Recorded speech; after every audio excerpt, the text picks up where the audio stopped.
has turned to April, and the month begins at Dorrance Field in Chapel Hill. #1 North Carolina tries to keep rolling, while Notre Dame searches for a signature win.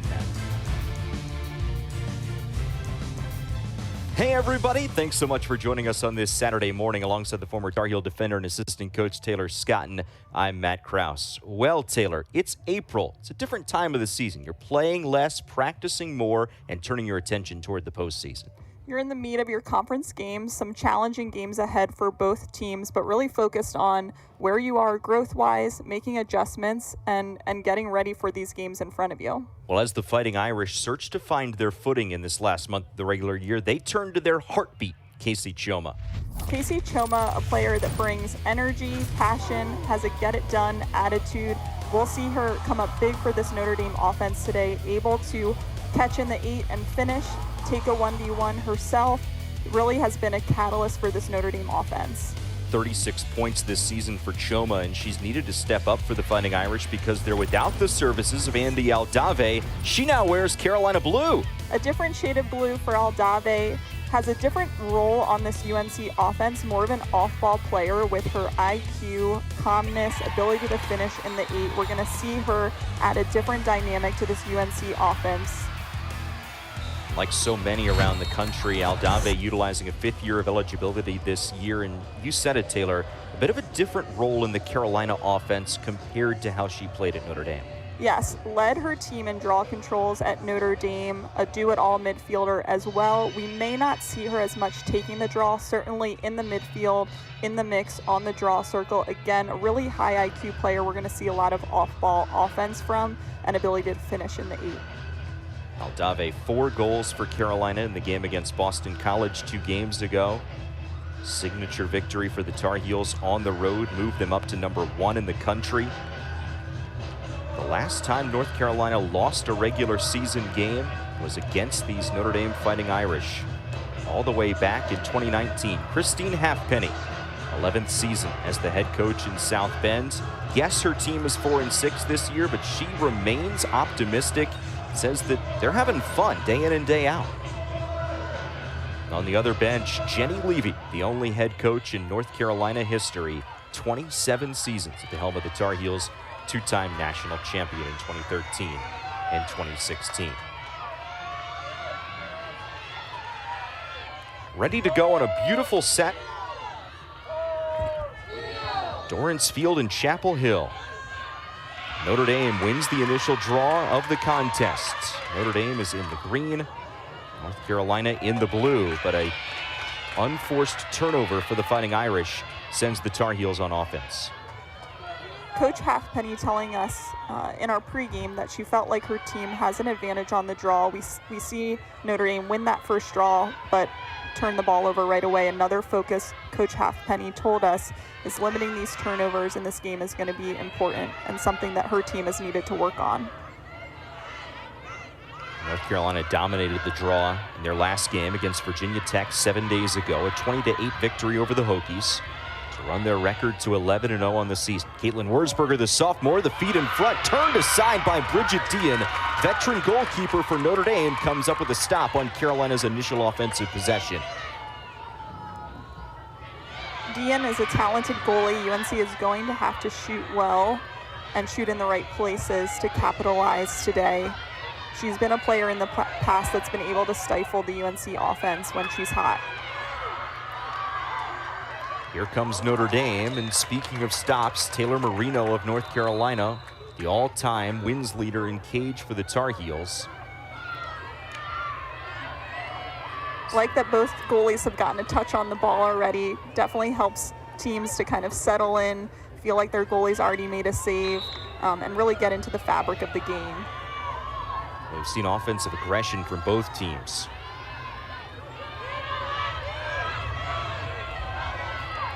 Jackie Wolak gives it up for Notre Dame. Back to Wolak, junior from Ridgewood, New Jersey. Working on Brooklyn Walker-Welch, talented freshman defender for the Tar Heels. Definitely want to keep an eye on matchups for this game. Notre Dame has a number of offensive threats. It's going to be interesting to see, what player feels like they've got the best take. We're going to look at Ahern, Choma, a lot of different offensive threats for Notre Dame. So you're going to want to keep an eye on that UNC defense as well and how they're handling their 1v1s. Hit on Choma right off the top. That initial shot for the Irish was taken by Madison Ahern, one of the top recruits in the country a couple of years ago, and Notre Dame's leader in goals with 32. But now the Tar Heels back on offense, and the ball in the cross of Mastriani. This is Scotty Rose Growney working from X. Notre Dame historically likes to pressure out in transition. I'm curious to see if they can continue this with UNC, because UNC has some really talented athletes that can potentially blow by you. Shot taken by Elizabeth Hillman of the Tar Heels, and another save for Bridget Dean. Dean enjoyed a very strong season in 2020 prior to the season being cut short due to the pandemic. Dean's a talented goalie. UNC can't just throw anything at the cage. I don't think that was the shot that UNC wanted from Hillman. I think he could have worked, the offense a little bit more before going ahead and ripping that shot from far out. Dean was all over it, and now we're back on offense for Notre Dame. So another look for the Irish here. Their initial offensive possession featured a save by Marino.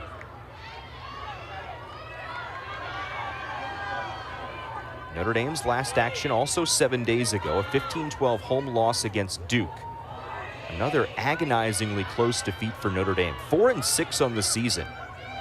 Many around the lacrosse world not used to seeing Notre Dame under 500 here in the month of April. And I think both coaches recognizing that the Notre Dame record could be, an 8-2 record. They had a number of 1-goal, 2-goal losses. Had this week to focus and prepare on themselves as well as UNC. So it's going to be a really interesting game today to see what adjustments they've made and where their focus is. Yeah, 4 of the 6 defeats by 2 goals or fewer, 3 of them 1-goal setbacks, including a conference loss against Syracuse. Ball flung away inside the 8. Fight for the ground ball. Julia Dorsey of Carolina looked like she was going to come up with it momentarily, but possession will stay with the Irish. Shot clock did not reset, and Marino comes up with a save right before the horn. But going back to that point on Notre Dame, 17-16 losses to Northwestern and Syracuse. They also lost on the road in conference play to Virginia Tech by 1. Here's Jamie Ortega on the drive. Carolina's all-time leader in points has the ball pop free. Somehow no foul call, and possession back to Notre Dame. Likely had a yellow flag on that play, so if she shot, that's going to count as the shot going and not going to have an 8-meter as a result. Most likely was fouled on that, but play continues. Transition look for Notre Dame. The Irish will work it from X here.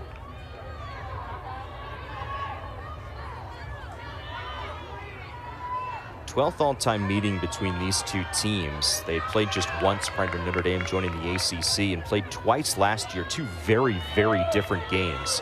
Carolina took a 1-goal win on the road in South Bend in a very ugly weather day at Arlotta Stadium. And they met again in the ACC semifinals here at Dorrance Field. And that was an extremely lopsided affair. Notre Dame scored the first 2 goals of that game to lead 2-0. Carolina then went on an 18-0 run before Notre Dame scored the final 2 goals, and it ended up being an 18-4 game. Not a game that Coach Halfpenny wanted to talk about. She said she didn't recognize her team in that game. I think one that, she's not going to take a lot from, but has really been happy with the growth of her team this season and how close these games have been, and just on the cusp of winning them, needing to really limit the turnovers, win the ground ball war, win the draw control battles. Near turnover by Notre Dame. Carolina thought that they had possession back. Instead, it's a foul, and the Irish will keep it, restarting on the 12 with just 9 to shoot here. We've seen great defense from both teams. They've really forced either bad shots or shots from a distance. Both goalies have been all over it. So really would like to see the teams kind of settle down into their offense, work the ball, and find higher percentage shots. Yeah, Taylor, we're nearly 7 minutes into this game. No score and 5 combined saves. We knew with 2 veteran goalies in Dean and Marino that there would be some strong defensive play today, but this has been an impressive start for both. So the Tar Heels will slow things down here. Here's Aldave, the Notre Dame transfer, finds another transfer, Olivia Dirks, 27 in blue. Dirks coming from Penn State, named the top impact transfer of 2022 by Inside Lacrosse. Loses her footing with assistance. And this will send Carolina to the 8-meter for the first time here today. Tar Heels, #1 team in the country. So strong at a lot of different areas of the game. Not necessarily the 8-meter. They are 8th best in the 9-team ACC. And sure enough, the shot is turned aside. Possession will stay with the Tar Heels, though. Here's Wurzburger, sees the ball squirt free. Good backup by Carolina there. The Notre Dame defense adding a lot of pressure on these Tar Heels, not able to get their hands free for a feed, really disrupting Wurzburger down low. Brooklyn Newman falls down, no foul. And the Tar Heels turn it over.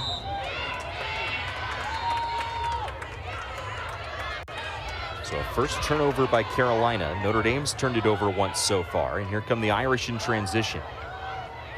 Notre Dame has used a lot of shot clock their last couple of times down. Are you surprised by that? You know, I think Notre Dame is feeling out their 1v1 matchups. They've got a lot of offensive firepower coming from different people. So sometimes it's seeing who has the best matchup, where are we going to initiate our 1v1 from, but would really like to see both offenses be a little more dynamic in what they're doing, right? Initiate a 1v1, move the ball, look for the backside, have a little more different opportunities and looks at cages than just 1v1 dodges, because these goalies, they're too good, right? You're going to rip a shot from far out, they're tracking it. We've seen Dean and Marino both make some easy saves coming right at them.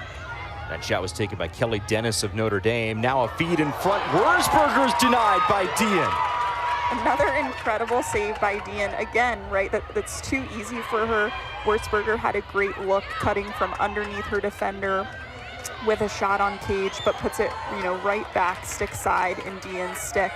Gonna need a fake and a finish there to get around these high caliber goalies. So now over 9 minutes into the game, still scoreless. Christine Halfpenny, the head coach of the Irish, told us that her team would need to come out and start strong here today. They could not fall behind early the way that they did against Duke last week.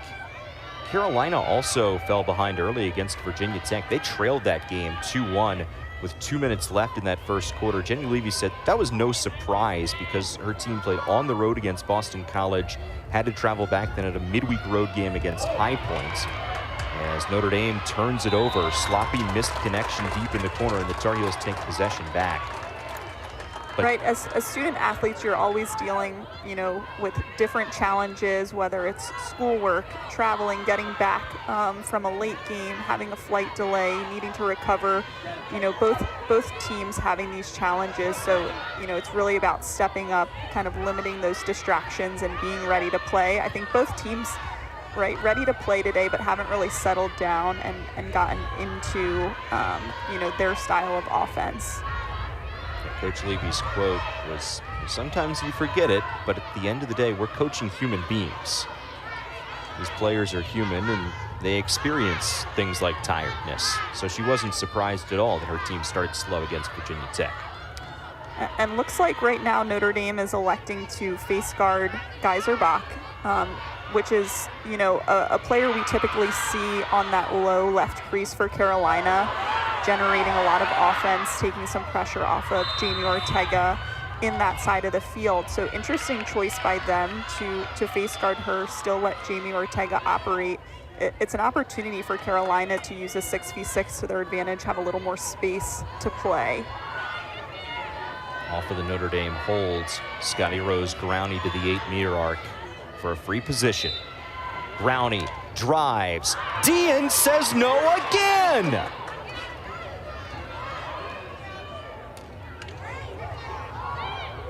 But the second chance flung back in. ball bounced around in front of the cage. No one picked it up. It was free for the taking, and the Tar Heels opened the scoring on the unsettled play. High IQ play here by Scotty Rose Growney. We've got a scrum in front of the net. Tipped Behind the in, back. past Dean, and the Tar Heels able to take advantage. They lead it 1-0.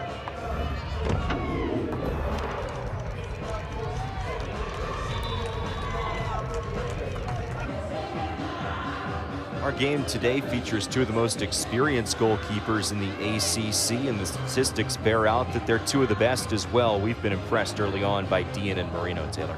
This has been quite the goalie showdown already today. Both teams, needing to settle down a bit, but credit both goalkeepers for making tough stops and really changing the momentum for their teams. 4 saves for each keeper so far in this game that is just over 11 minutes old. Both players really locked in. They're seeing the ball well. I think credit both defenses for forcing some bad shots, some shots the goalies are able to make saves on, but they've come up with their own incredible game-changing saves themselves. It was Scotty Rose Growney who scored off the unsettled play for the Tar Heels to give Carolina the 1-0 advantage. 12 combined shots in this game, and just 1 goal. So just the second draw of the contest, and it's won by Notre Dame. The Irish have the early 2-0 advantage in draw controls. Christine Halfpenny said that would be so critical for her team. Felt like her team has an advantage on a draw. We've seen Notre Dame win both draws. Off the bat, they had turned the ball over on that first one right away. But as we see more goals, it's going to be really important to get those possessions off the draw. Casey Choma, the junior midfielder, 36 points this season. Will stand on the 8-meter. She'll shoot against Marino, who has a 5th save. Right decision to just shoot it there? I don't think she wanted to shoot it at the middle of the goalkeeper. I think Taylor was able to get that with her body pretty well. Dean denies Wurzberger, but an Irish foul will set up another free position here for the Tar Heels. I think some nerves still. We have to settle down, right? Settling into this game for both teams, really feeling like they're actually running their offenses. Things are clicking. It's been back and forth. Caitlin Wurzberger, the Florida sophomore. Sidearm shot wide of the post. Still free, and Ortega picks up the ground ball for the Tar Heels. Great save by Dean on that off-stick side.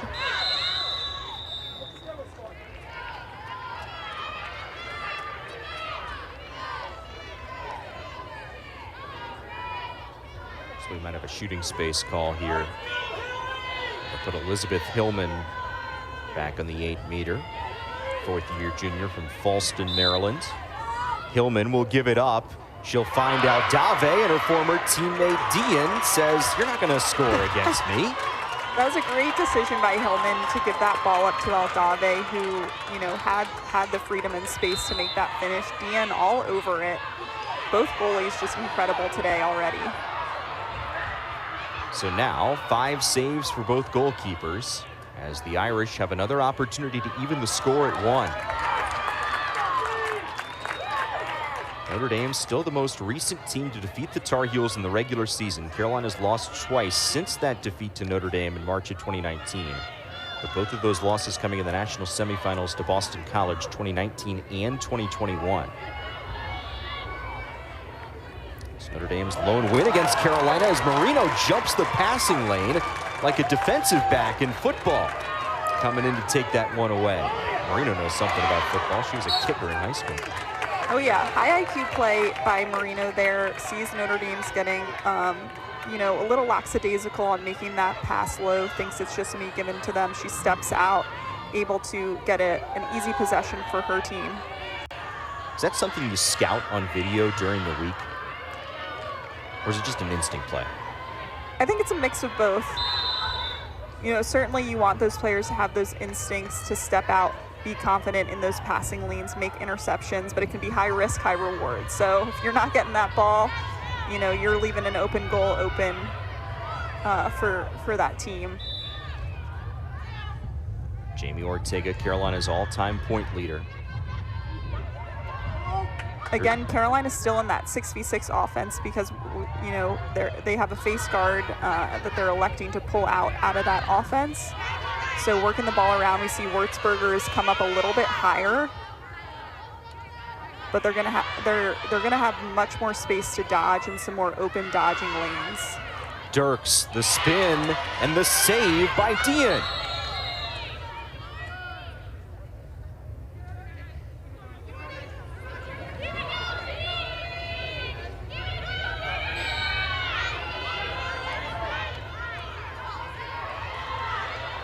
Just 20 to shoot for the Tar Heels here.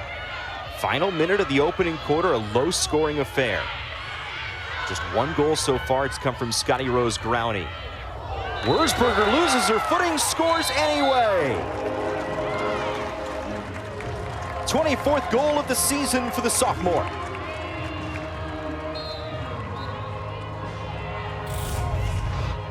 Took a hit on that play, but great ball movement by Carolina. Finds Wurzburger in the 8 meters, got a D all over her, but somehow finishes.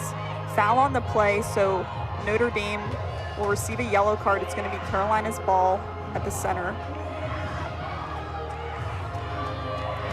So no draw. Wurzburger has played very well against Notre Dame in her career. The all-time leader in American high school history in points, as Carolina will go woman up here after the Notre Dame foul was called against Hannah Dorney, senior from Port Jefferson Station, New York. And it's been interesting to see her play this year for UNC, having a bit of a different role on the offense.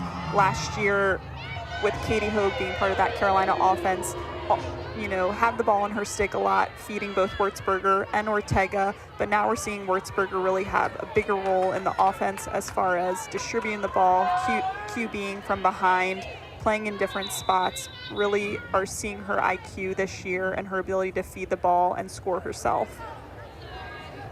There was a lot of questions coming into the season whether or not Wurzburger would be a direct replacement for Katie Hogue. But Carolina's found various ways through various players to replace Hogue. Meanwhile, as the Tar Heels get possession here, 30 seconds left in the quarter, this feels like a very pivotal moment in this game. On one hand, you've got Carolina with the chance to go up 3-0. If you're Notre Dame, you can get another defensive stop here. You can quell some momentum and head back to the bench. Shooting space call will put Mastriani on the 8-meter. Coach Halfpenny's saying a key to this game is going to be stopping these UNC runs. They've certainly done that, starting out the game, limiting UNC to only 2 goals, but we don't want this scoring run to continue. Mastriani will take it in herself, whistles wide, 10 seconds left. Wurzburger will scoop it. Perhaps one more chance here for the Tar Heels, but an errant pass. And then I'll see the final seconds of the quarter tick away. Tar Heel defense does not allow Notre Dame to score, but the Tar Heels only able to capitalize for 2 goals. 2-0, Carolina.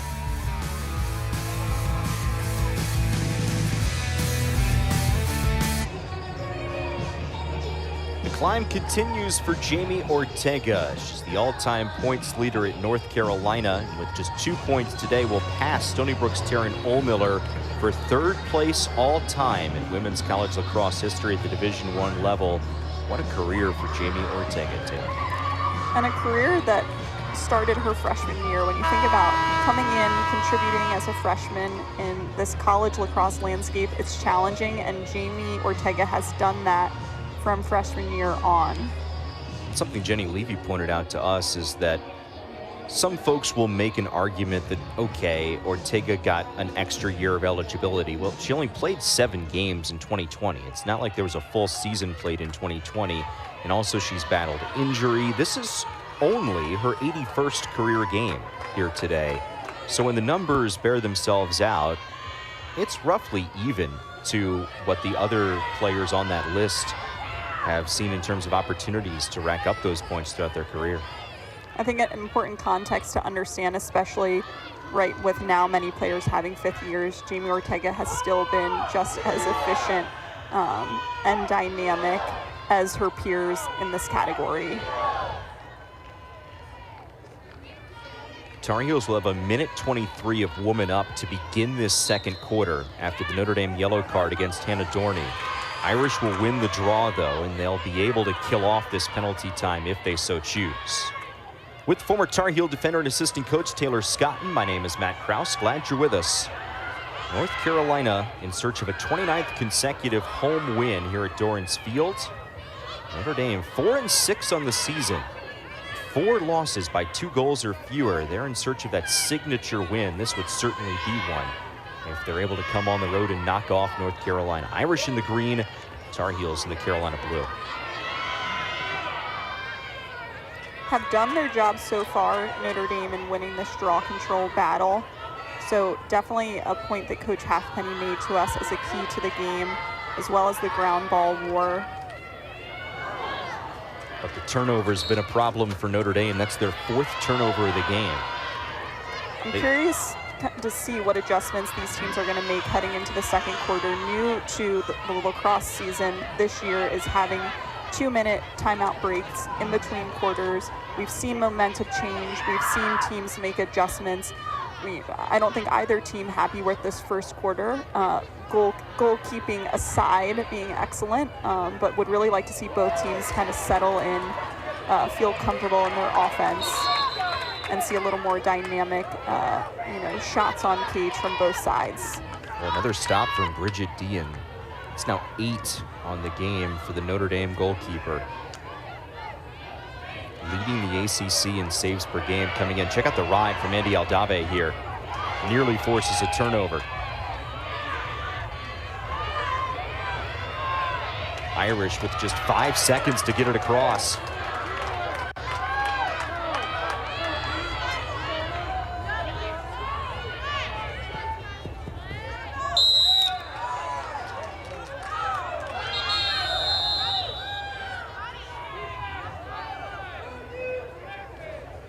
Thought for a moment that Growney had ushered Schlegter to the sideline there. Ultimately, though, Notre Dame will get to keep possession, and they'll reset the shot clock off the fountain. Piers Growney went off sides, so we're going to have that 90-second reset for the Notre Dame Irish. Going to be a great opportunity here for them to score. 6 shots so far for Notre Dame. Unable to find the back of the net. Madison Ahern trying to change that here. Dodges on Gabby Hall and finds the stick of Marino. Taylor Marino with another save, her 6th of the game.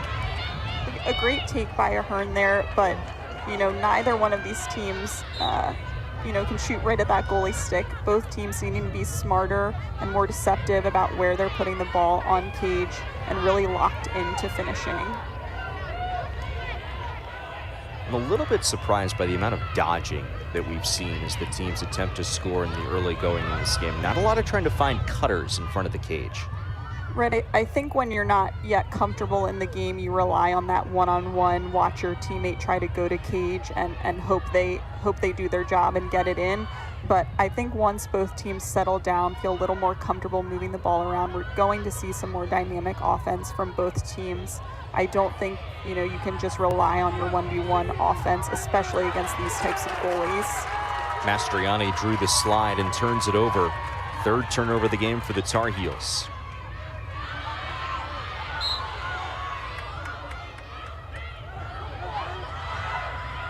All the way in, and another stop by Marino.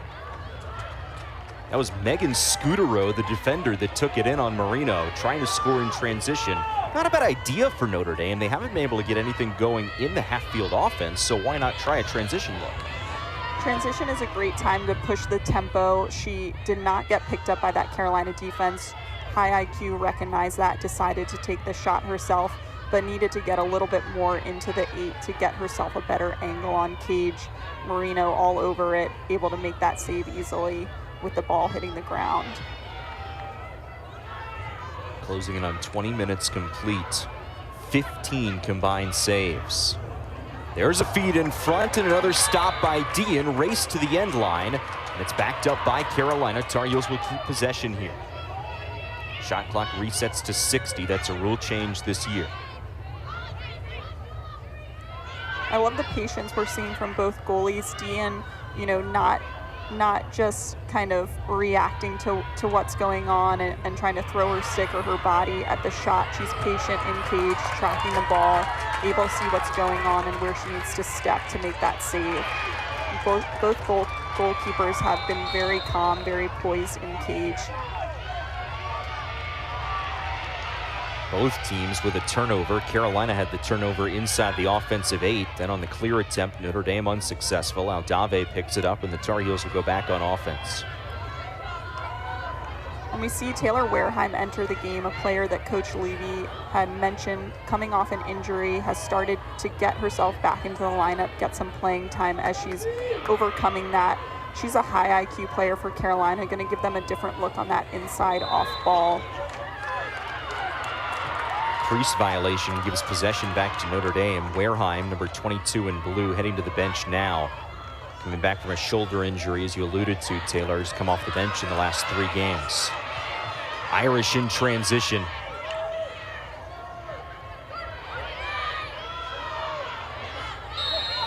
And a shooting space call will put Notre Dame on the 8-meter.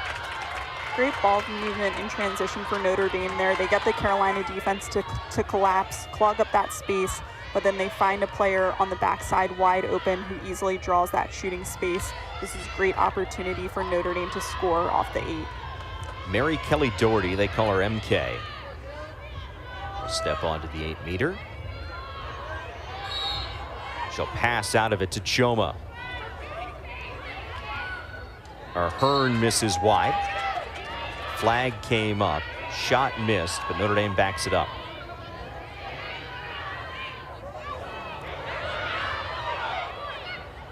Wolak working on Newman, can't connect on the shot. Good help defense by Carolina there as Dorsey went to try to get that interception, overplayed it, so Notre Dame had a great opportunity there to find someone open, but the Carolina help defense all over that. Had an extra ball inside the field of play. That's been cleared out, and we're set to go.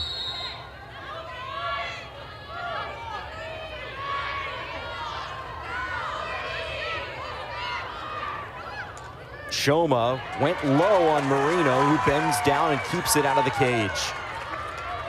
Goalies are hot today.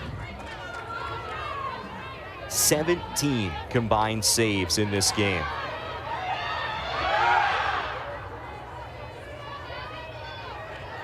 On one hand, if you're Notre Dame, you're feeling extremely frustrated that you're still without a goal in this game. But on the other hand, you look at the scoreboard, it says 2-0. Dean's playing out of her mind, standing on her head. You're very much in this game, so you got to be happy with that. I'm sure they are. I don't think, again, either team has really settled into what they're doing offensively. Got to get a little bit more comfortable handling the pressure, changing what they're doing from a 1v1 to moving the ball to looking off ball.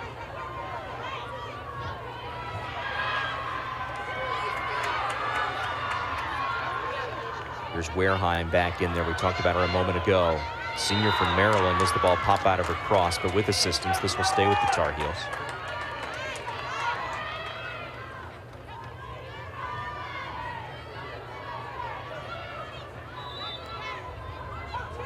Fakes the pass, starts her movement, now gives off. It's Ortega, and Dean keeps Ortega out of the net. Great heads-up play by Dean there. Jamie Ortega is a player who likes to dodge with her left hand there and then finish back pipe across her body. Something that she, has a knack for finishing that way. Dean seemed to have scouted that, be ready for Jamie to take it across the 8-meter and look to that back pipe, able to come across her body and make that save.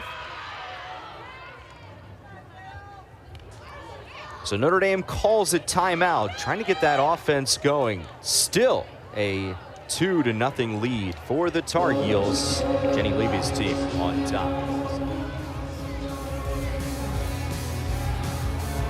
Notre Dame's Bridget Dean set a career high in saves with 16 in a win earlier this year against Virginia. She has 10 in the middle of the second quarter, on pace to leave that in the dust today, Taylor. Dean has been lights out today. She's been poised and disciplined in net, not overreacting to any type of ball movement, really tracking the ball well, using her body to make saves when needed, and really disrupting this Carolina offense. Tar Heels leading the shots 15-11, but just 2 goals for the high-powered North Carolina offense. Number 2 in the country in goals per game into play today. A defensive masterpiece for Christine Halfpenny and her team.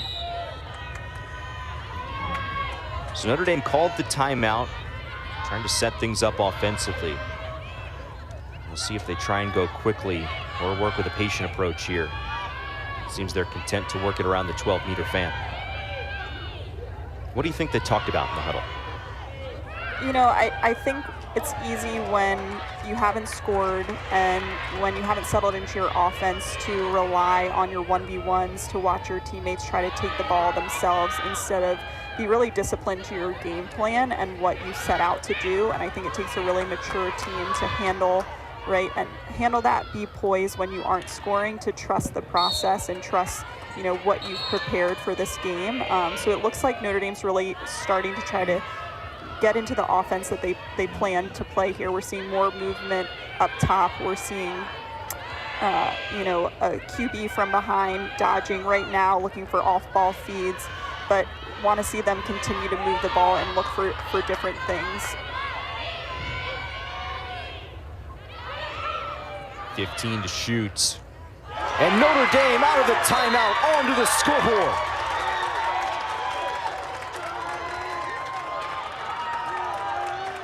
A much-needed goal for Notre Dame. Makes it surprisingly 2-1. So we've got a hard dodge here. Carolina defense all over it, slide coming, but able to finish, kind of goes off the stick of Marino. Not the best goal, but you know, you'll take it as Notre Dame. We got a 2-1 game now. It's the first goal of the season for Alexandra Mchugh. She's a sophomore from Newtown Square, Pennsylvania. And what a moment for your first tally of the year. Hey, nothing like your first goal being against Carolina. And we said she's a sophomore. Christine Halfpenny absolutely loves the progress that her sophomore class has made. She has 13 sophomores on her 35-player roster. And said that as this year has gone along, the progress of that sophomore group has impressed her. And making that leap from your freshman year to sophomore year is huge. You've had a year of college playing experience, understanding what scouting reports look like, how good these different midfielders, defenders, goalies you're going to be seeing at the college level. So a lot of times you see sophomore year being a huge leap for a lot of players. Notre Dame's still relying on, you know, their fifth-year graduates, DN being one of them. That's really an anchor for this Notre Dame team. That was the first draw win of the game for Carolina, Taylor, after Notre Dame had controlled the draw early on. Nicole Humphrey's in the game for the Tar Heels, number 9 in blue, at the top of the 12-meter fan. And Carolina has a lot of different players on the offensive end that can add different look and a different dynamic to what's going on. We see Humphrey come in and add a different style, Wareheim as well. It'll be interesting to see what adjustments Carolina's making, where they're looking to dodge from and set up their offense. Mastriani dodges from goal line extended, finishes past Dean and puts the Tar Heels right back up by 2. A quick answer for Carolina. Definitely what Coach Levy wants to see her Carolina team respond to that Notre Dame goal. Great dodge by Ali Mastriani here. She recognizes Notre Dame's overplaying her. She gets underneath, gets her stick open, and able to place that around Dean. Really want to see Carolina continue to find, you know, where the net is open. You're going to have to fake and finish on Dean. Quite the age disparity in that matchup there. Mastriani's a grad student. She was matched up on the freshman Grace Wigan. Sure, Wigan's a high school All-American, but that's a veteran play there from a veteran player in Mastriani. Yep, Mastriani, a U.S. team player, midfielder, a lot of experience. She's a tough tough player to match up defensively one-on-one, has a strong shot on cage. Perhaps a mismatch there, maybe something that Carolina can really use to their advantage. One of 8 Tar Heels on the Tewaaraton watch list. Carolina's never had a Tewaaraton winner. Maybe this is the year. Julia Dorsey with the ground ball pickup for the Tar Heels, two-sport athlete who also plays on the soccer team. A player that Coach Levy has said has really stepped up. Carolina has had some different opportunities for other players to step into the lineup. Dorsey taking advantage of that, really showing her strength on the defensive side of the ball. And Coach Levy mentioned to us that the headlines in the offseason were about replacing Katie Hogue, but then everything else that Carolina brought back on the offensive end of the field. But when you think about it, the Tar Heels lost 3 critical pieces defensively in Katie Woodruff, in Kayla Wood, and Caroline Wakefield. And having to replace that group, that was a tall task. And Julia Dorsey's one of those players that's really stepped up. Dorsey, Gabby Hall, freshman Brooklyn, Walker Welsh, all players that have really added to this Carolina defense, but anchored by Trenchard and Nalls. I think Nalls is a player we don't say enough about and how much she brings to the Carolina defense, but Trenchard out a few games with an ankle injury. We've seen everyone step up on the defensive end. Nicole Humphrey with the goal, her 5th of the season. And the junior from Connecticut took the feed and snuck it past Dean. Tar Heel offense starting to click. Great kind of scrum play here. Scotty Rose Growney has her eyes up, finds Humphrey with an open stick. Humphrey's able to split those 2 Notre Dame defenders, get in and finish. And an assist from Scotty Rose Growney.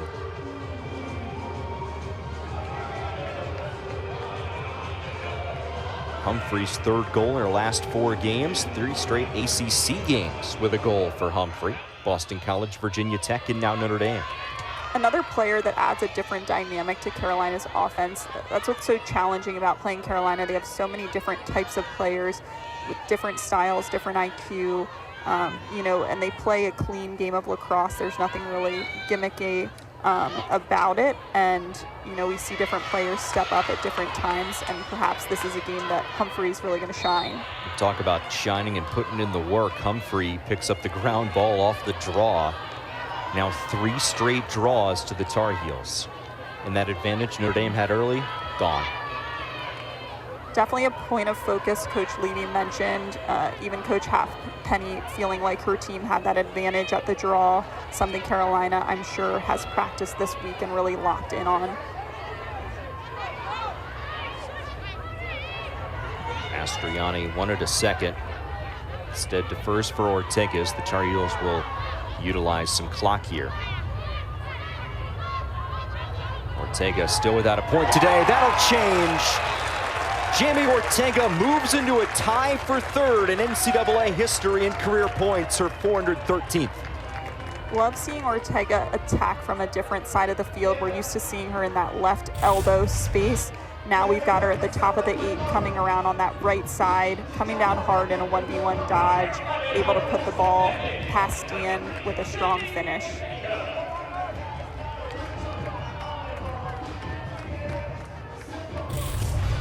'46th consecutive game with a goal.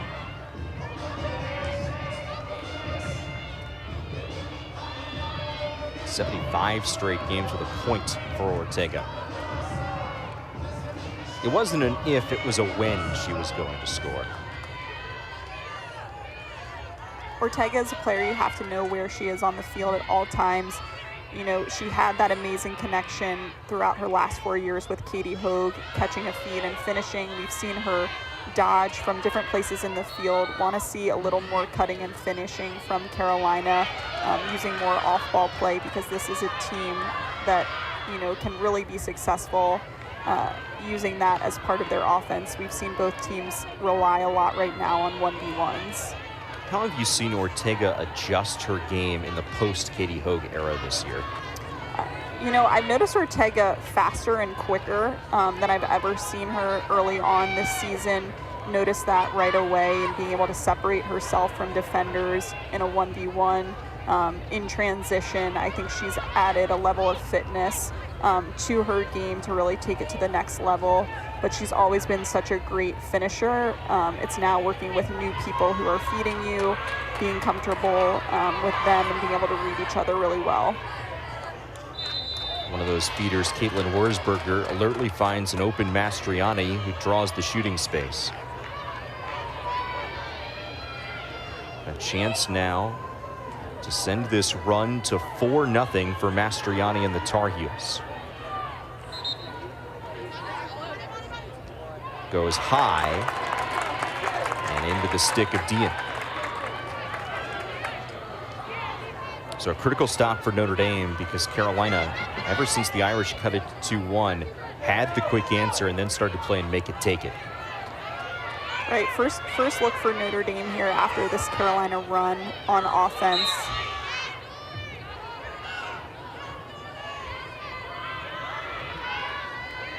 It's easy to feel like you have to put the ball in the back of the net and not stick to the fundamentals of your offense. So want to see Notre Dame, not just throw something at the cage, really have a high percentage shot on goal. About a 5-second difference, shot to game clock. Irish can essentially hold for the final shot of this first half. Doherty working on Humphrey, a goal scorer at the other end just a moment ago. We've seen Notre Dame really kind of set up their offense from the top here, kind of working with two different players on the elbow, one player in the middle. Carolina's not giving them those lanes to dodge to cage. Right now, great job isolating for Notre Dame. And a critical goal in the waning moments of this second quarter. It's Jackie Wolak with her 19th of the season for the Irish. Definitely credit the off-ball offense right here for Notre Dame. They're dragging their Carolina defenders on the elbow a little bit lower, makes that second slide to ball harder. And Wolak reads that she's got a great 1v1 lane to cage, no help coming, able to finish with her hands free. Definitely want to see Notre Dame continue to make that adjustment. I think right now the Carolina help defense is too close, able to slide to that 1v1 coming from the middle of the field. They've got to get those Carolina defenders occupied and lower to open up that lane if that's where they want to play offense from. An important draw battle here. If you're Notre Dame and you win this draw, you still have 25 seconds to take it down and score. Same story for Carolina. So at the moment, the momentum is on the side of the Irish. You definitely want to be that team going into half, feeling like you just made a great play. Notre Dame's going to have a chance here to get one more goal. It's Doherty who draws the slide from Nalls and Dorsey, chased all the way out, splits the two.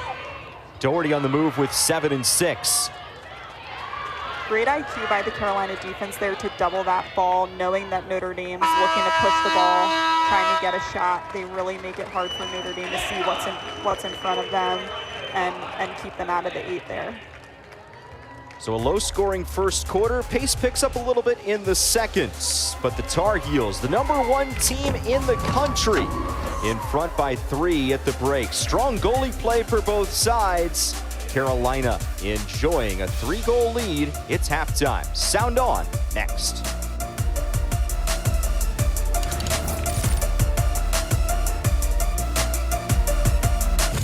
Hello, and welcome to another episode of Sound On. I'm Amari Pollard here with Tara Cantoneri, and we're going to have some special fun this week by playing a word association game. So this is how it's going to go. We're each going to say a word, and in response, one of us will come up with a team that immediately pops into our head. Are you ready for this, Tari? I'm ready. Let's do it. My word for you is momentum. Momentum. When I hear momentum, I gotta go with the Tar Heels. It's the way that they come every single quarter. They bring it and they just build and build and build. So UNC. Okay, I'm not gonna lie to you. I came up with examples for each of my words, and when I thought about momentum, I thought about JMU because it had such a solid win against Maryland. When that win came in, I was like, yes, they're like back in the conversation. Amari, when I say clutch, what team comes to mind? When I say clutch, you say DC. Hey, okay, I like that. I like how you did that. So that's why I had mine too. Honestly, I just see like the draw. I see them like running down the field, Charlotte North doing her thing, the wind-up shot. Listen, we're good. We're on the same wavelength. I mean, not to like oversaturate the lacrosse sphere with Charlotte North, but again, just a phenomenal player. And I think every time I think of clutch, I really do just think of like the ball whipping into the corner and then her turning around. I mean, what more can we say? So my next word is spunky. Ooh! You're describing me. That's me. Okay. I really am. Spunky. I don't know. I'm gonna go with Syracuse. There's just something spunky. The stick, you know, spike, the sidelines, the personality. I just love it. They do have a nice spunk. I think like with spunk comes like that extra like layer of confidence, you know, too. It's just like there's a pep in their step. They just like seem very confident in knowing what they're doing on the field. So Mari, my last word is a big word. Big word. When I say don't laugh and make me nervous. When I say supercalifragilisticexpialidocious. Nah, that ain't right. What team goes? According to Google, this means extraordinary. Oh, okay. See, you're one of those extra people, like, you know, when you could just use like such a simple word and you choose the most. Okay. Florida has been on my mind a lot lately. So I'm gonna say Florida. Granted, I mean, you could probably list out any of the top teams and say they're all extraordinary. Like this game. We should do it again. We should. We're really good at it. Yeah.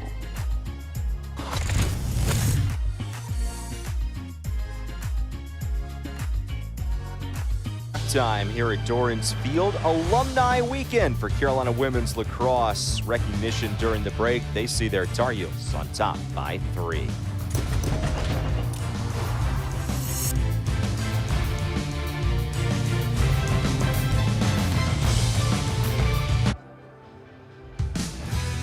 Number 1 North Carolina in front by 3 at the half over visiting Notre Dame here on a beautiful day at Dorrance Fields.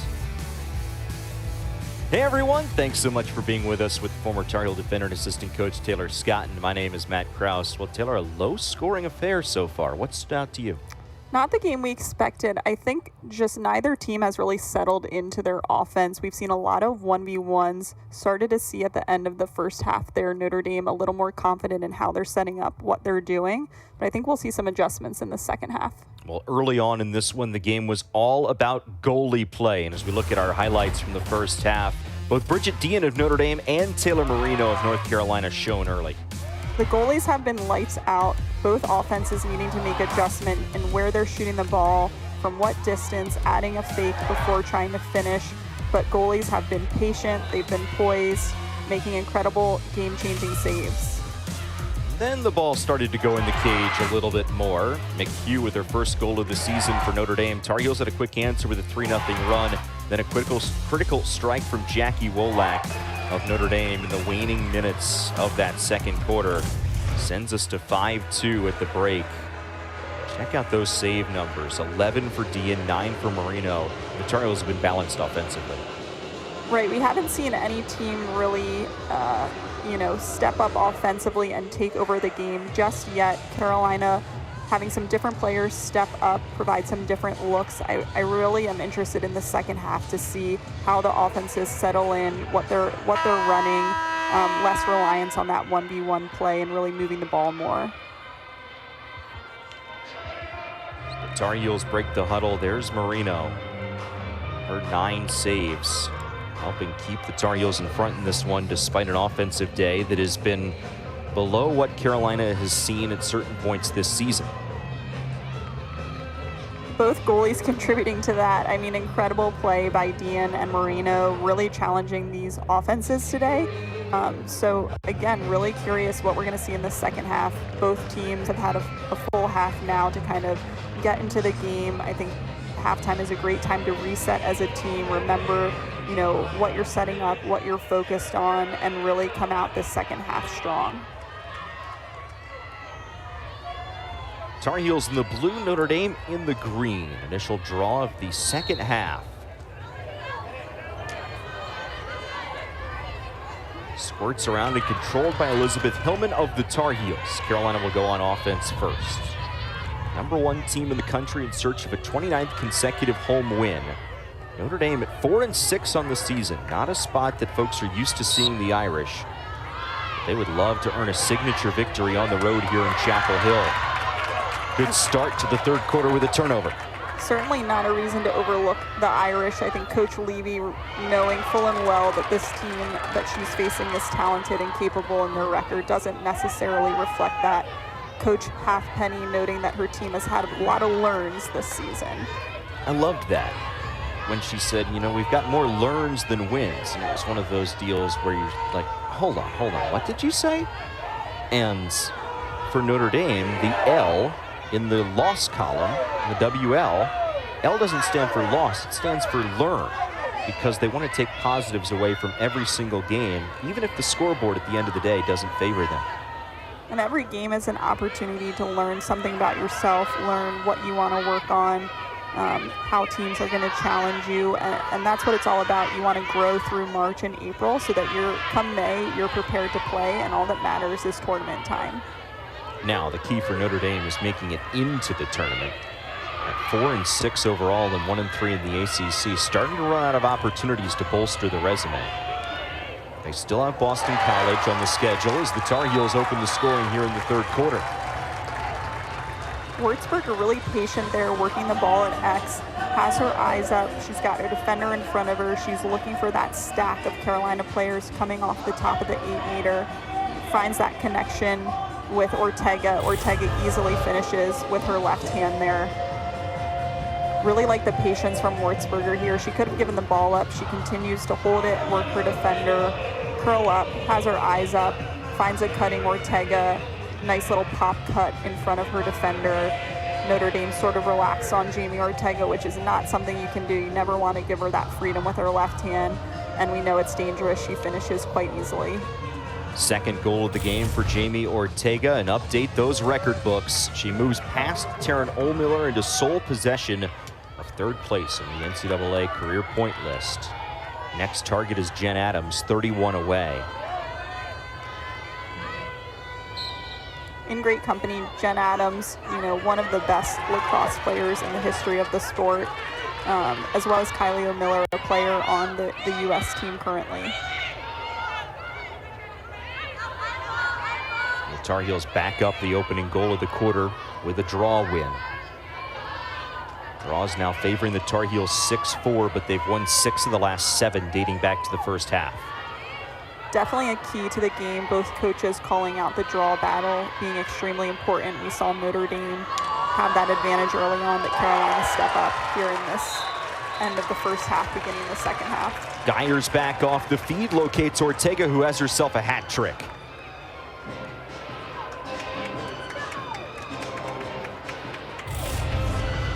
I like the different look we're seeing from this Carolina offense now, looking for the feeds. We've got Jamie Ortega open in the 8-meter.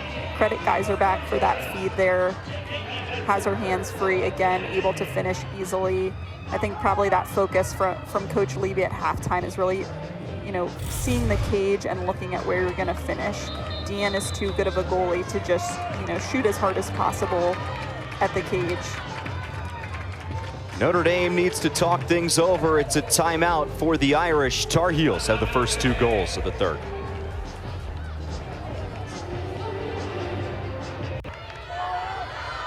It's crowded at the top in the ACC. 4 top 10 teams in the conference, 6 in the top 16, including both of our competitors here today.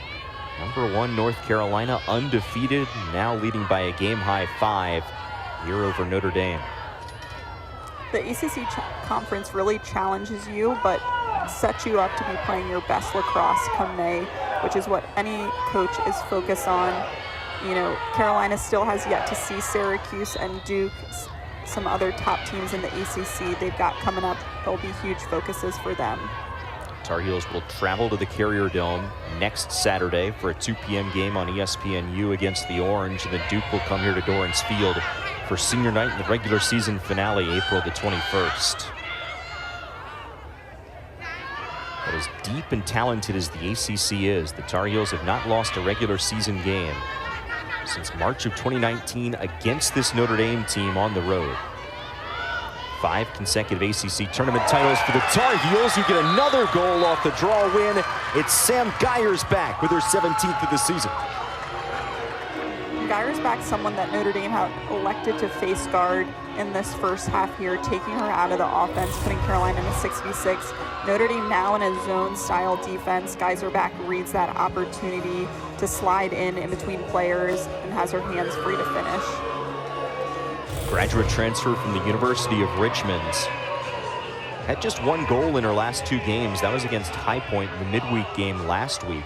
Scoreless against Virginia Tech 7 days ago. Just 1 possession after feeding Jamie Ortega for the goal, she's able to finish herself. And Geyersbach, a player that has stepped up in different games. I think her opponents have seen her contribute to this Carolina offense and taken notice, so perhaps scouted a bit more. We see Notre Dame choosing to take her out of the Carolina offense and trying to disrupt it that way. So it's been good to see her make that adjustment and have to change her game based on, you know, her opponents reacting to what she's doing on the field. And that's what Jenny Levy told us, is that as the season's gone along, she's definitely noticed more attention being paid to Geyersbach, who, when she was at Richmond, she was the focal point of opponents' scouting reports. Make it, take it. Scotty Rose Growney back of the cage. That's what you want coming off the draw. You want to see your team push it in transition, have their eyes up, be hungry to go to cage when the opening is there. Growney recognizes that. We've got an open player in transition, and she's just ready to fire with her hands free. Second goal of the day, 29th of the season for Scotty Rose Growney, and the 11th time in 12 games this year that she's scored multiple goals.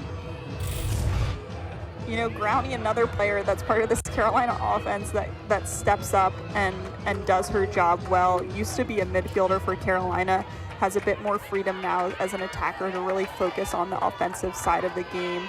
A player that loves to, you know, shoot with her hands free, has an interesting release that can kind of confuse goalies. But, you know, no one on this Carolina offense can you forget about, because they can all step up and score. And that's what separates the Tar Heels from those other talented teams in the ACC that we talked about a moment ago. You and I were talking off air before the game. It's the midfield depth that Carolina boasts. And yes, Growney is now on the attack line, former midfielder, but just the amount of players that Carolina can run in there that are bona fide scoring threats. You look at the ball in the stick of Brooklyn Newman just a moment ago. Newman a hat trick last game against Virginia Tech. The list just keeps on going. And that's where Carolina really separates themselves from some of these other teams in the ACC, is they have elite midfielders. It's something that has always really been a part of Carolina's history as far as when they've started to be really successful. They have incredible athletes that have speed, IQ, you know, great defensive play. And now Carolina is just so stacked that they have 2 lines of those midfielders coming in ready to run your team into the ground, and you've got to be able to hang. This is Newman, defers for Geyersbach at X. Locates a cutting Mastriani. Her shot is high.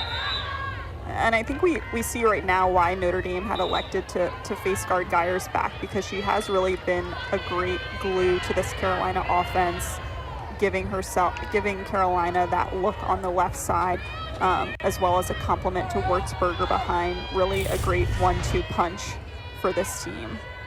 We'll get a yellow card on Notre Dame's Keelan Schlager. So Carolina will go woman up here for 2 minutes.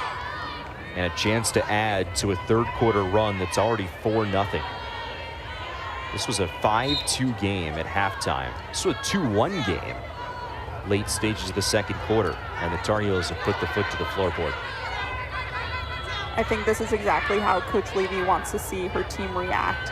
Stay poised, stick to the game plan, right? Be more dynamic on offense. You can see the Tar Heels are a little more comfortable moving the ball around, feeding inside. They've got more dynamic options on offense, and we've seen them really settle into the game here. I think, important for this Notre Dame team to stop the run. Coach Halfpenny, saying that's a key to the game. Carolina loves to go on big runs. Notre Dame needs to stop it, get the ball on their offensive end, and put it in the back of the net. Well, for these Notre Dame players, you can't help but have flashbacks to last year in the ACC tournament semifinals here on this field as the feed goes right in front, and it's the former Notre Dame player, Andy Aldave, who scores. Aldave is a player that is high IQ. She's calm off the ball, a tactician. We see her here, cut from inside, ask for the ball, finish in small space. So credit Würzburger finding that feed right on the crease. Aldave is ready to finish with her stick up there. Had her first goalless game of the season last week against Virginia Tech. After 113 wearing an Irish uniform, #1 against the Irish. Christine Halfpenny has seen her team surrender 5 goals in less than 5 minutes to start out this third quarter. And we've seen Carolina step up and start winning the draw, something that Notre Dame had done early on to, I think, keep this Carolina offense at bay. It's going to continue to be a key to the game. Notre Dame needs to come up with some possessions off the draw if they're not getting those stops defensively. And Notre Dame won the first 3 draws of this game, Taylor. Since then, 9 of the last 10 have gone to Carolina. We're starting to talk about it before the Aldave goal. ACC tournament semifinals here on this field last year. An 18-0 run for Carolina in that game, an 18-4 Tar Heel win. Coach Halfpenny said, I just didn't recognize the team that we were that day. That was not us.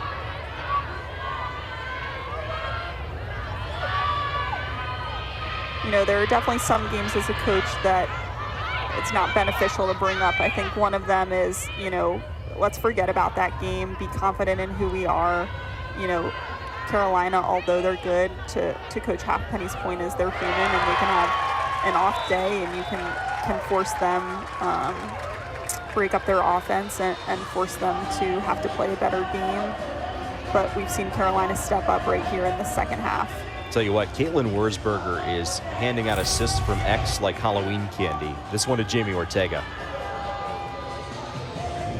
Yeah, I think my adjustment on Würzburger would be to get behind it, X with her, make her have to beat you one-on-one, get your hands in her face, in her feeding lane, make it challenging. She is a player who is a great QB from X, and you don't want to give her that freedom to feed her teammates easily. We talked earlier in the game about Ortega's connection through the years with Katie Hogue. Hogue now enrolled in dental school at Carolina, out of eligibility after 5 seasons, and all the questions in the offseason about how Würzburger would step into that role. That play there looked like the classic Hogue to Ortega play. Yeah, Hogue was a player that, was comfortable holding the ball in her stick. Wasn't the fastest one on the field, but she had great stick work and great poise and great vision to find her teammates, seeming to have this knack to always find Jamie Ortega cutting, Jamie just being able to catch anything in the 8-meter. And we've seen Würzburger, start to hold the ball a bit more. I think she's more of a player that likes to move the ball, like to move the offense, and we've seen her in this QB role start to hold the ball more, allow her team to move off ball to find those cuts instead of just being a facilitator of ball movement. So I think just an evolution of the role Würzburger's had for this Carolina team, and she's doing a great job being patient and finding her teammates.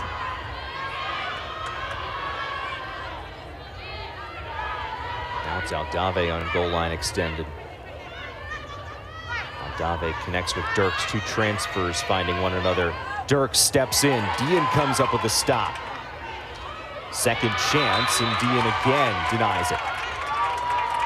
That was the first save of this third quarter for Bridget Dean. She had 11 of them in the first half. But the Tar Heel offense come into play after halftime. I think, Dean contributing a lot to this Notre Dame team in the first half. Now that we haven't seen her make as many saves, they're relying on their defense to make stops, and Carolina's been able to finish the ball. So great to see Deanne get a stop there, kind of change the momentum for her team and give her team the opportunity to score now on the offensive end. So if you are Notre Dame here, Taylor, you're now in a massive hole, down 9. What do you adjust? How do you try and score here?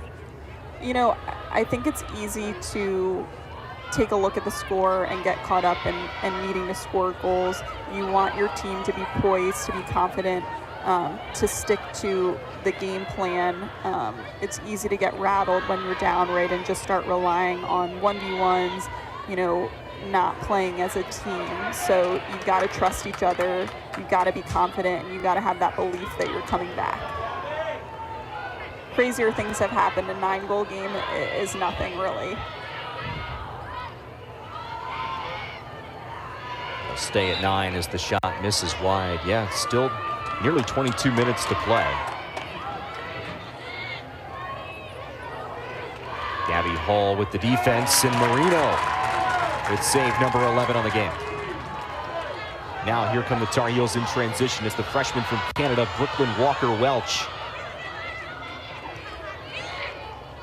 Walker-Welch, being from Canada, Coach Levy said she's played a lot of box lacrosse, maybe only box lacrosse growing up, I'm not sure.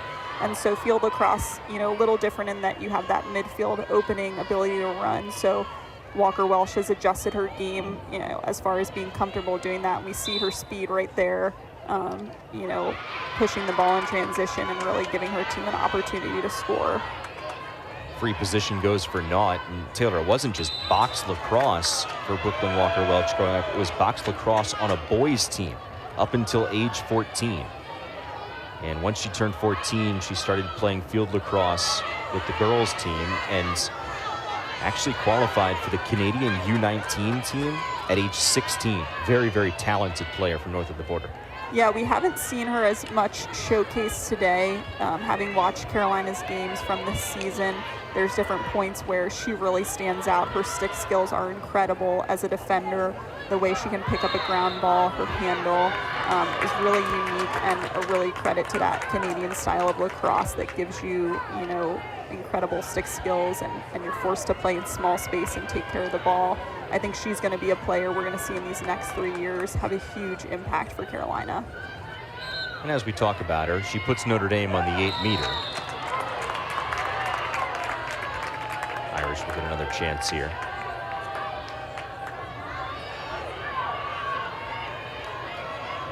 A huge opportunity for Notre Dame here to stop this last Carolina run. We have not seen a goal from them in the second half. It's Alexandra Mchugh on the hash mark straight away from the goal. Mchugh scored her first goal of the season back in the first half. Stopped by Marino, second chance, she sprawls out and keeps it out of the cage. Are you serious? Incredible save by Taylor Marino there. I think benefited from that pipe.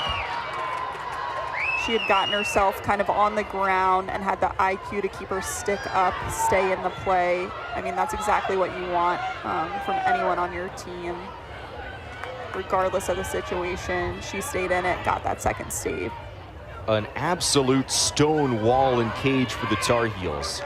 Yes, Carolina's been clicking offensively. They've gone on spurts of make it, take it, but Taylor Marino might be your MVP today. An incredible part of this Carolina defense. I do want to say I think the Carolina defense is doing a great job really forcing Notre Dame into 1v1s and handling it, not sending a whole lot of help. They've been able to keep them at bay 1v1. Want to see Notre Dame give themselves a little bit more room to operate, to have better 1v1 looks to cage.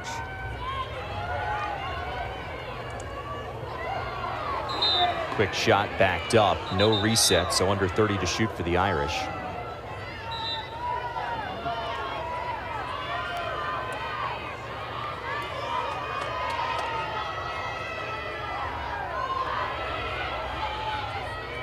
The drive, the dodge, and another stop. Taylor Marino is just on it today. This incredible save.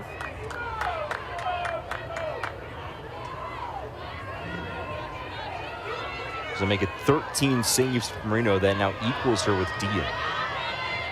26 combined saves in this game between two goalies who are extremely experienced, both graduate students, been in their programs for 5 years or more.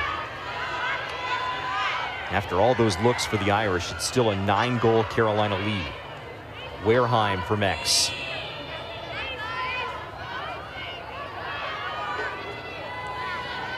Wareheim, another player that adds, a different dynamic to this Carolina offense. Similar to Aldave, she's got great instincts inside the 8-meter, high IQ,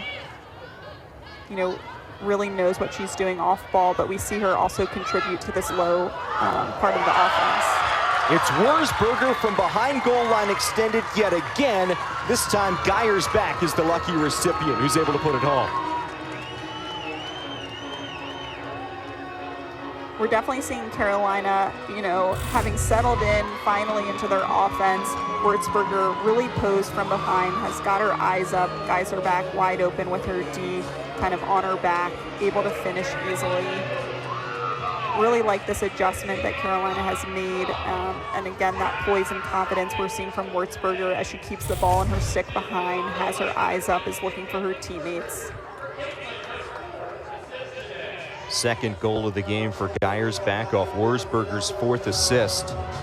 And Taylor, this is a game that was 2-1 in favor of the Tar Heels.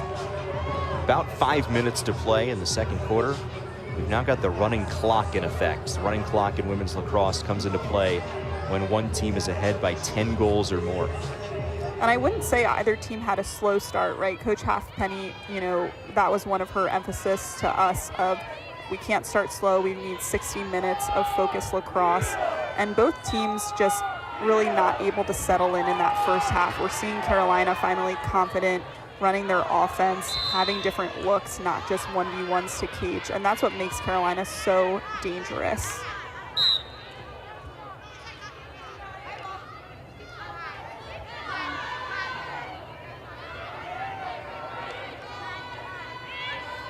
Tar Heels can take it down inside 30 seconds left in this third quarter on the offensive possession here. Jamie Ortega moved into third in NCAA history and career points. Locates Hillman. Dian keeps her out of the back.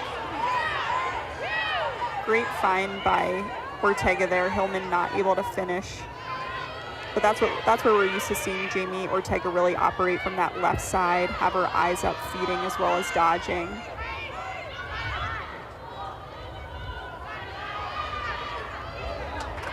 Rare mistake for the Tar Heels in this third quarter. Wareheim can't handle the pass behind. Great pressure by Notre Dame behind. I think they want to stick with that pressure behind. You don't want Carolina having their eyes up and their hands free to feed and run their offense. You need to be disruptive, and really great job there forcing a pass under pressure that Wareheim can't handle. Chance for the Irish to take a little bit of momentum here at the end of the third quarter. Madison Moat is mobbed inside the 8. Whistle will blow, and this might be a card. It is.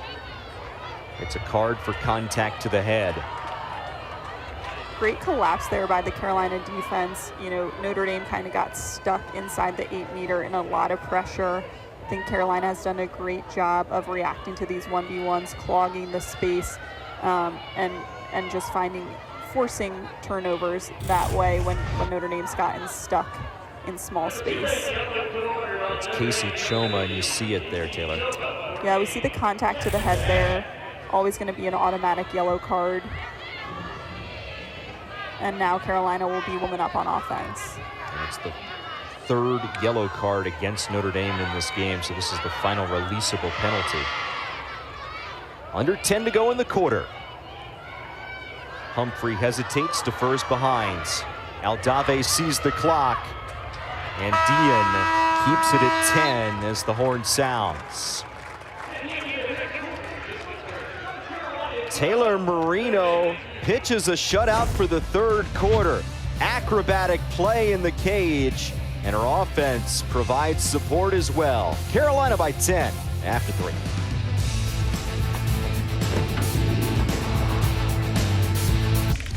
today that ends in Y, so Jamie Ortega has been a key factor in the Carolina offense. She moves into 3rd place in NCAA history in career points today, Taylor. Ortega has been lights out in the second half here. Wurzburger also more confident in handling the ball, taking some time to feed Jamie Ortega. You know, when you give Jamie Ortega time to work to get herself open off the ball, she is incredible at being able to do that, at being able to run her defenders off picks and screens, get her hands open.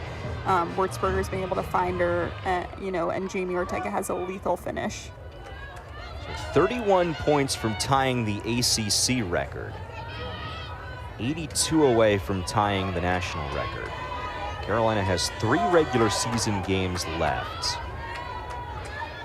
You'd think if the Tar Heels make it all the way to the ACC championship game, that's 3 more there. Then you're playing up to 4 in the NCAA tournament. So 10 games, you'd have to average about 8 points a game. It's a tough ask, but it's not impossible. 4th quarter underway with the running clock in effect here at Dorrance Field.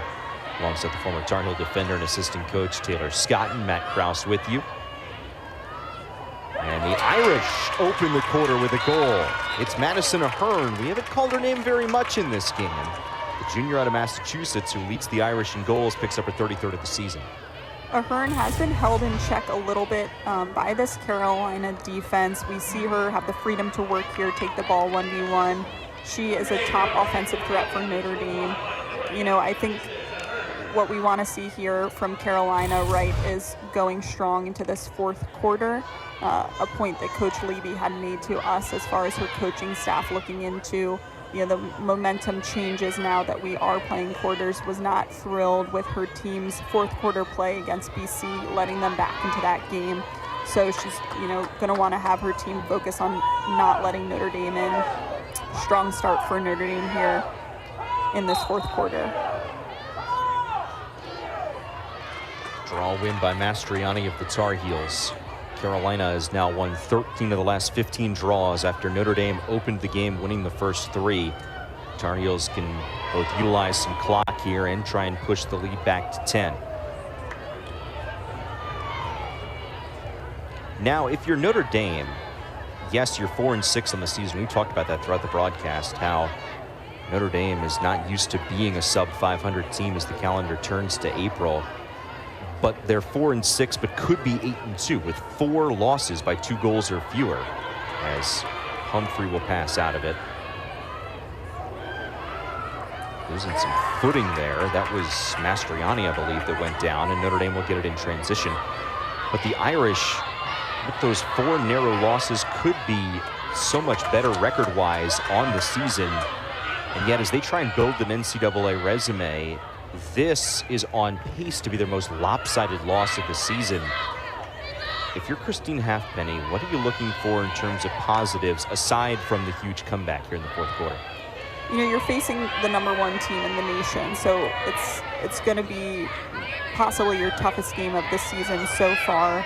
You know, I think as a coach, you want your team to be confident, to be able to stick to the game plan regardless of what's going on score-wise. We've seen incredible goalie play by Notre Dame, but you can't always rely on your goalie to be making these game-changing saves. So takeaways, as a coach is regardless of what's happening, having that confidence, having that belief in your team and sticking to the game plan, because it's easy when you're behind to, revert back to basic things like only doing 1v1s, not running a dynamic offense, not sticking to the game plan defensively. The Irish will step to the 8-meter here. Chance to score a 2nd consecutive goal to open up the 4th quarter. And a low bounce shot handled easily by Taylor Marino. 15th save of the game for Marino. Her previous season high in saves was 11. She's blown through that here today. And I think when the goalie's hot, we've seen Dean and Marino, both be locked in today as attackers, as midfielders taking shots on the cage. You have to be really aware of where the goalie is, what fake you may be throwing, your body positioning. These are goalies that you can't just shoot as hard as possible or shoot in your typical spots and expect to score. Saw Dean come up with her 15th save of the game just a moment ago on that shot from Brownie. Now the Irish in transition. Mchugh goes down.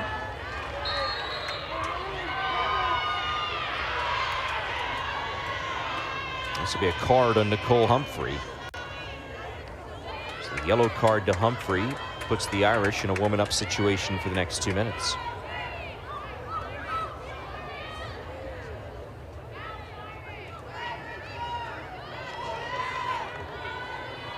A great opportunity here for the Irish, going to have an 8-meter as well as woman-up offense. You know, just a dangerous cross-check there by Humphrey. Right, a call by the official to protect, you know, the player's back, neck, and shoulders, being a huge emphasis this season. Just a dangerous play there. And now we're going to have a Notre Dame 8-meter. Elected not to shoot, but they are woman-up, so you should be able to find an open player as they move the ball around.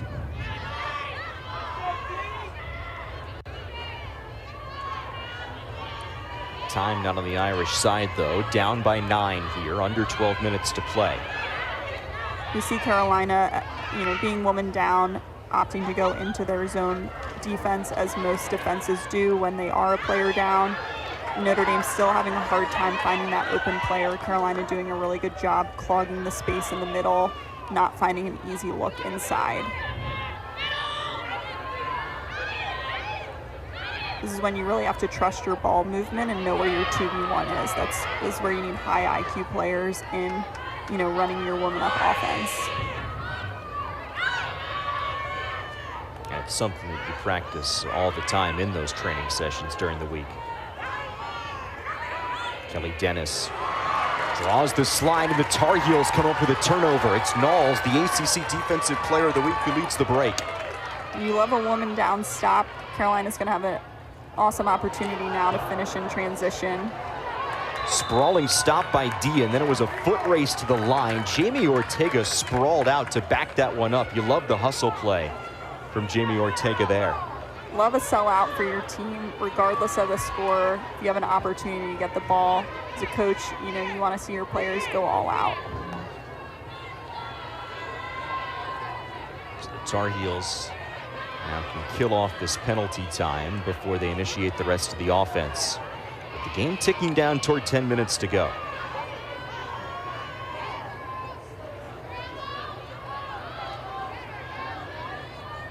You'll see Carolina, you know, try to run down this clock, wait until they are back to even play, but sometimes offense is generated for you, especially if the Notre Dame defense is coming out to double team. It's a great opportunity to get them on the run, drag your double, and sometimes just creates a great offensive look to cage. Back to even strength now.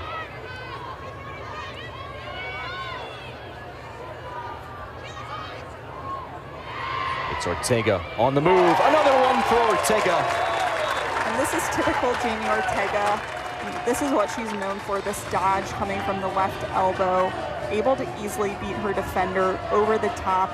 You know, want to see Notre Dame make that adjustment to send a double, send the slide. We know this is coming from Jamie Ortega, but she's got her hands free. She finishes to that back pipe like she likes to do. And this is just classic Jamie Ortega. 5th of the day, leading the team. And Bridget Dean has stood on her head all afternoon, but sometimes you let Jamie Ortega get that close. Yeah. You know, when you go hip high on the off stick side, that's really hard for a goalie to get her hands all the way around and make that save. As a shooter, you know, that's a money shot for where you want to put the ball. And Dean not able to get there with her stick in time. So back to a running clock with the Tar Heel lead back to 10. Both teams have scored once each here in this fourth quarter. We reached the running clock late in the third. So we have a legal procedure on Notre Dame. Looks like there was movement early, so Carolina got the draw there. But Notre Dame forces an early turnover in transition.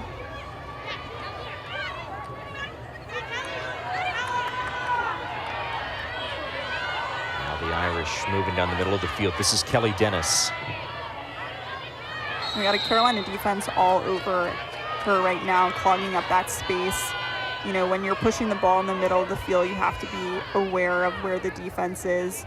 You might need to get the ball to those side kind of flanks of the field to have a different offensive look in transition. Carolina just doing a really good job today, clogging up that space in the 8-meter. Yeah, Notre Dame has not had many fast break looks, if any, today. You know, and it's hard. You don't want to push it up the middle again when that space is clogged, so you've got to make an adjustment in transition where you're moving the ball. And unfortunately, right, bringing it down the middle of the field is just going to slow things down and not give you that opportunity in transition to score. Casey Choma will stand on the 8-meter here for the Irish. Choma drives and scores. 31st goal of the season for Casey Choma. The heartbeats of the team, says Christine Halfpenny, and she capitalizes on the free position. Choma drives and beats Taylor Marino. Still, Tar Heels by 9.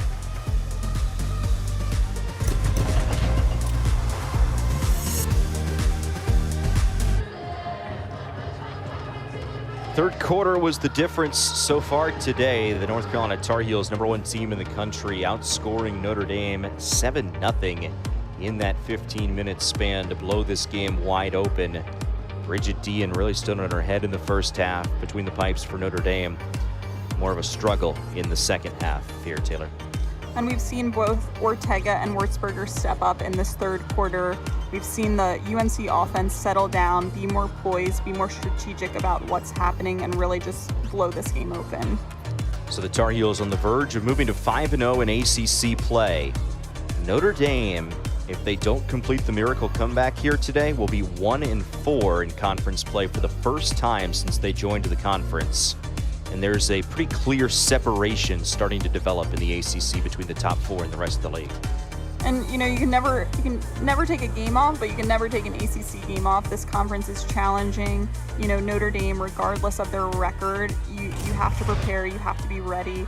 And it just sets you up to, again, play your best lacrosse. This is a conference you want to be in that's going to challenge you and force you, you know, to play to a high standard.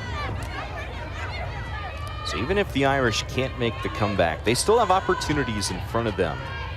5 more games in their regular season. It includes 2 non-conference games.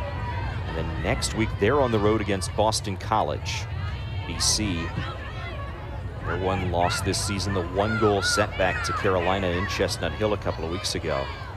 So if Notre Dame is able to run the table from here, which you say a 4-7 team, how in the world are they going to run the table? We talked about it, and Jenny Levy said it to us.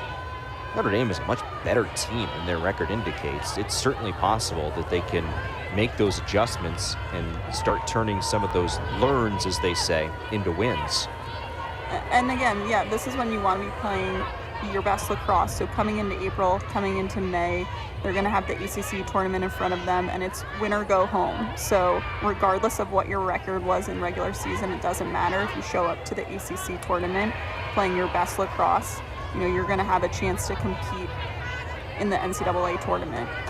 In that ACC tournament, it's a little bit of a different format this year, but the first round, quarterfinals and semifinals, we know it'll take place at Arlotta Stadium in South Bend. And that's a benefit for the Irish because, you know, Notre Dame's a beautiful campus and all, but even in the end of April, that weather could be a little bit questionable, and they know how to play in that. They do, and it's where we've seen Carolina lose their regular season games to Notre Dame. Hard to come in. Weather can be a little more challenging at Notre Dame. Home field advantage is always a great thing to have, but with the introduction of Pitt into the ACC conference, the tournament looks a little bit different this year. Jamie Ortega with her 6th goal of the game off the free position. Just great delivery to the back pipe there. She uses her left hand to come down the lane, finishes across her body to that back pipe. Hard and tough save for Dean to make. 3rd 6-goal game of the season. timeout down below on the field. When you think about Jamie Ortega, catching up to Jen Adams or Kylie O'Miller in the points record, when you see a 6-goal game, you think, okay, is it possible? I mean, a player to have that amount of points per game at the caliber of opponents is just incredible. Jamie Ortega, as she continues to climb up that career point list, is also in the conversation for the Tewaaraton Award. North Carolina's never had a Tewaaraton winner, but she is one of the key attackers that appears on the watch list for that award. Really, really good company, though, in this group. Right, Charlotte North winning the Tewaaraton last year, a player who's been instrumental for BC. Both Jamie Ortega and Charlotte North are incredible attackers, and just, want to see Jamie Ortega will her team to this next national championship level. Or accordingly, key transfer for Maryland coming from Johns Hopkins. Accordingly, saw her season come to a close, back-to-back tournaments, should say, here at Dorrance Field in 2019 and 2021. So there's Ortega. Will she be the first Tar Heel to win the Tewaaraton? Find out in a couple of months. Beautiful day in Chapel Hill, front end of a lacrosse doubleheader. Stay with us on ACC Network Extra because we'll have the Carolina men and the Duke Blue Devils coming up on this field at 2 o'clock. Word on the street is that there is another sport that features a Carolina-Duke matchup today. A big day for the UNC-Duke rivalry for sure. Off the draw win, Notre Dame able to score. Jackie Wolak with her second goal of the game. And we had a second there of running clock for Carolina being 14-4, but Notre Dame brings it back down to 9. A great take by Wolak here, slipping underneath her defender. Nice finish, reading where the goalie is and using her stick skills to get the ball in the back of the net. It feels like all fourth quarter long, Carolina's pushed the lead to 10, then Notre Dame's cut it back to 9. They don't want to keep the running clock on. No, definitely, I want to hold that standard if I'm the Irish, if we're not letting Carolina get to a running clock. So, something you don't want to give up to a team, and it just gives your team more time to make a comeback.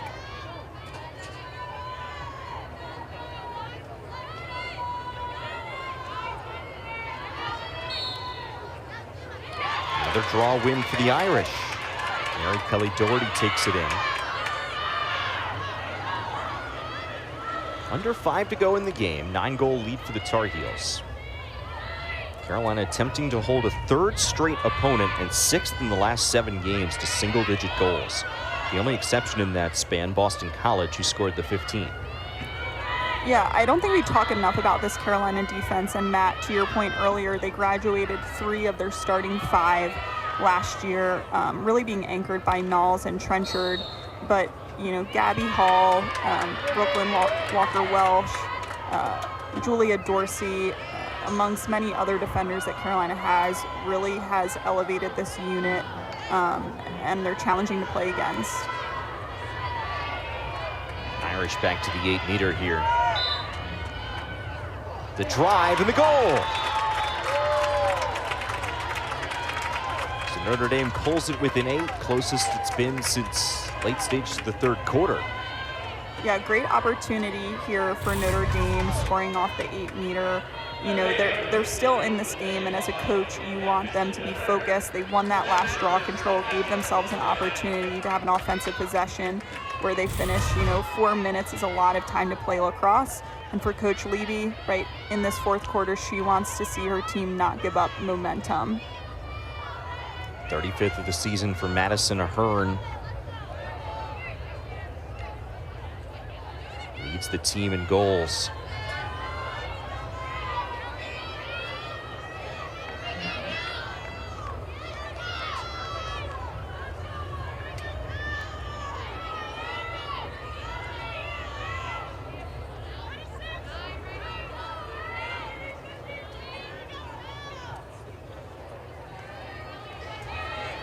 Now to make sure everything's lined up properly here. And we're ready to go.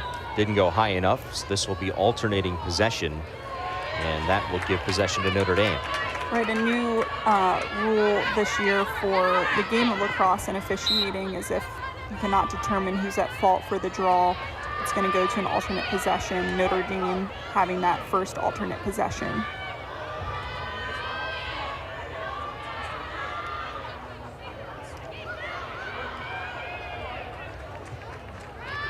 Great slide from the Carolina defense there. Nalls coming up with the ball.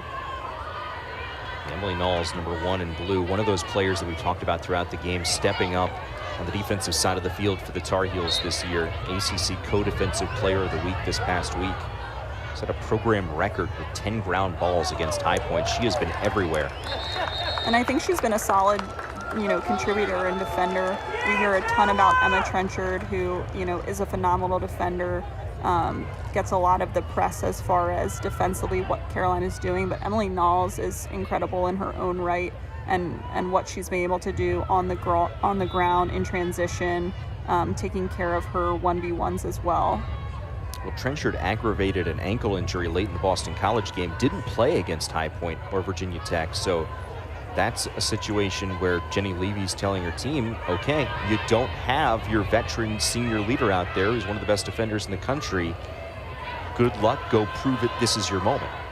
Yeah, and as a player, you always have to be ready for your opportunity when it presents itself, whether it's a teammate that's gotten injured and you need to step up, or someone's not performing. And Carolina has had a few different defenders step up in that leadership role, Nalls being one of them, but we've also seen Newman and Hillman contribute in the midfield defensively.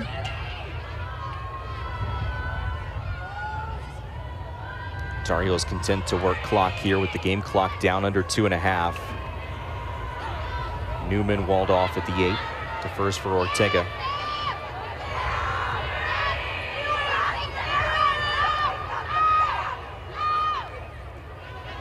And you see Geiserbach work it a little from that left side, a spot that she likes to be on the field. Finds Humphrey at the top there, great take. Nicole Humphrey with the goal. Second of the day, 6th of the season for Nicole Humphrey. First 2-goal game this season for the junior from Connecticut. And we see Humphrey, work a nice little kind of stutter split dodge there. It goes back to her strong hand, has her arms free, just hard to stop as a goalkeeper when you've got a player coming down the middle of the 8, that wide open with her hands free to shoot.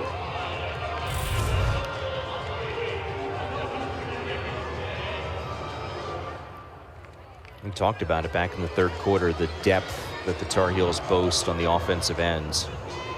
And it feels like every game there's someone that steps in and has a multi-goal game. It's just so hard defensively, right? When you're thinking about your matchups, you're thinking who's gonna mark Jamie Ortega, who's gonna mark Caitlin Wurzberger, and you've got Scotty Rose Growney, you've got Andy Aldave, you've got Taylor Wareheim, you've got all these different people that have different strengths off ball, 1v1. Geiserbach stepping up into a different role in the offense. It's so hard to plan defensively when everyone has such a touch matchup.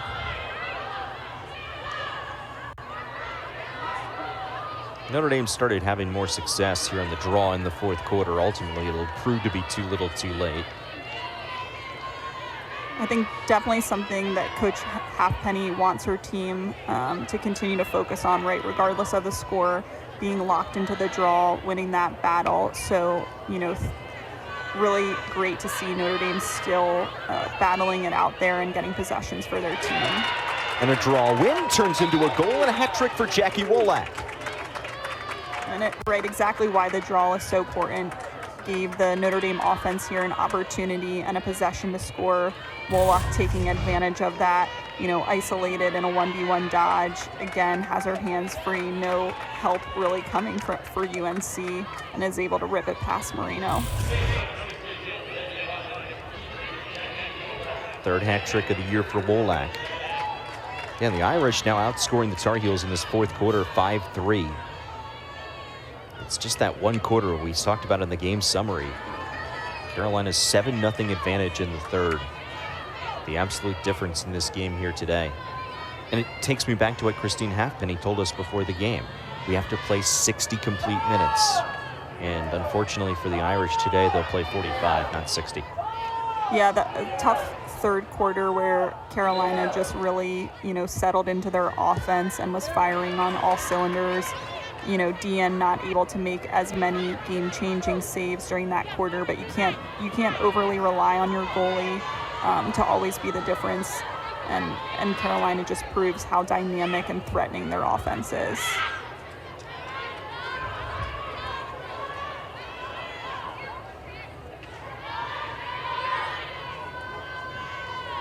Under a minute in the game, shot clock off.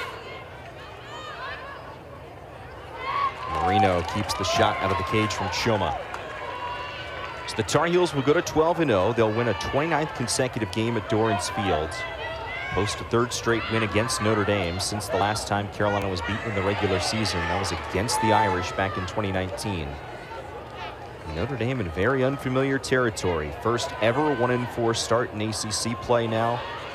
First time that they have been 4-7 since 2005. And Coach Halfpenny reminding us that, if she had to describe her team, they have a lot of fun, but they have a lot of fight, and they keep it positive. Losing is always hard, but you've got to be able to learn from it. You've got to be able to make adjustments. And when you're playing the number one team in the nation, it's going to show you what you need to work on. So the third quarter does the trick for the Tar Heels today. Carolina outscores Notre Dame 7-0 in the third 15 minutes and wins it by 8 to go to 12-0 on the year. Taylor, your final thoughts on this one? Great showing by Carolina here to really settle in and dominate. I think both teams in the first half not comfortable yet. Love seeing that adjustment by Carolina to just take over the game, and it's going to set them up for next week as they head into Syracuse. So 15-7 is your final. The Tar Heels win it to go to 12-0. Notre Dame falls to 4-7. To watch this entire game on replay as well as other games on ACC Network, download the ESPN app. For my broadcast partner Taylor Scott and our producer Tanner Phipps, our director Joe Ferrara, my name is Matt Krause. Thanks so much for joining us here from Chapel Hill.